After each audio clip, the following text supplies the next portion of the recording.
নারদা সারদায় অভিযুক্তদের গ্রেফতারের দাবি থেকে সিউড়ির হনুমান জয়ন্তীতে পুলিশি হামলার প্রতিবাদে বুধবার রাজপথে নামল রাজ্য বিজেপি।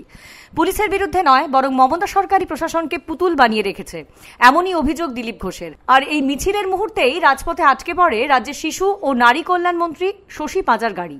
বিরক্ত মন্ত্রীর বক্তব্য, কেবলই শক্তি প্রদর্শনের জন্য সাধারণকে বিপাকে ফেলে বিজেপির এই মিছিল।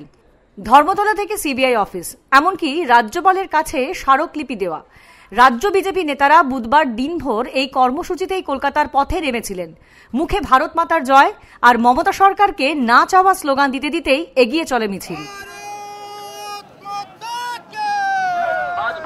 দেখুন, পুলিশের বিরুদ্ধে আমাদের কোনো লড়াই নেই। পুলিশ একটা ইনস্ট্রুমেন্ট, সরকার তাকে ব্যবহার করে। এই যে আজকে রাজ্যপালের কাছে স্মারকলিপি যাবে, তবে অবশ্যই এটাও বলবো, সিবিআইয়ের ব্যাপারটাও বলবো। একদিকে সারদা এবং নারদায় অভিযুক্ত নেতা, মন্ত্রী এবং সাংসদদের বিরুদ্ধে যে অভিযোগ উঠেছে তাদের অবিলম্বে বরখাস্ত করা হোক, এমনটাই দাবি নিয়ে আজ বিজেপির রাজ্য নেতৃত্ব ধর্মতলা থেকে যে মিছিল শুরু করেছে, সেই মিছিল এখন এসে পৌঁছেছে পার্ক স্ট্রিটের কাছাকাছি।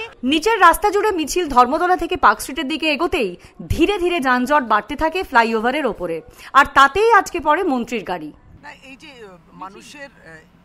মানুষের এই যে রাস্তায় যাতায়াতের রাস্তায় যদি মানুষের এত অসুবিধা করে, তাহলে তাদের কোনো সুবিধে হবে না বলেই আমার ধারণা। জোর করে একটা মিছিল করার মধ্যে দিয়ে তাদের মনে করছে শক্তি প্রদর্শন, এই চেষ্টাটা সত্যি মানুষ গ্রহণ করবে না, তারা বুঝবেন আগামী দিনে। রামনবমীর অস্ত্র মিছিলকে কেন্দ্র করে বাড়তে থাকা শাসক বিরোধীর মধ্যে রাজনৈতিক উত্তাপ যে বাড়ছে তা বিগত কয়েকদিনের ঘটনা প্রমাণ করে। মিছিলের ভোগান্তিতেও এবার উঠল আমরা ওরা। বিরোধী শাসকের মিছিল হাতিয়ারে হাঁসফাঁস করা শহরবাসীর মনে এখন একটাই প্রশ্ন, কতটা পথ পেরোলে তবে মিছিল থেকে মুক্তি পাওয়া যায়।